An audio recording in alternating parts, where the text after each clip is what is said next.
Here in Congress, we have to make decisions on policies and legislation that affect the lives of Americans. Almost every day, we're voting on something that affects the freedom and the liberties of Americans. And, quite frankly, it's not always cut and dry. Very rarely do we have a perfect piece of legislation, which means that we have to decide, does the good outweigh the bad in any piece of legislation, or is the legislation perfect or not? Since I've been here, we haven't had a perfect piece of legislation. Everything can be better, but what we have to look at is, does the good outweigh the bad? Today we're going to be voting on a very critical piece of legislation, the Pain-Capable Unborn Child Protection Act, HR36. There are parts of this bill that I wish would be better. I desperately wish that were stronger.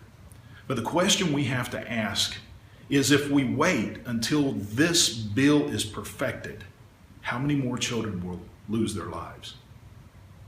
As I looked at this bill, I needed to come up with a reason why we should vote for it.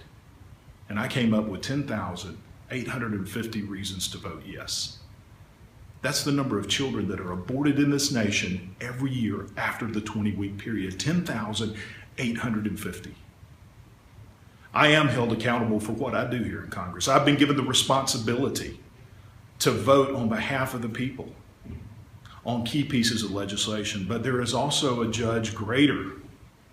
Our founding fathers referred to this as the supreme judge of the universe. And one day I'm going to stand before him, and I will be held accountable for what I did here with the responsibility that I've been given. And although this bill is not perfect, and although there are flaws in it that I think we should correct, to save 10,850 children, to save their lives, is all the reasons why I must vote yes for this bill.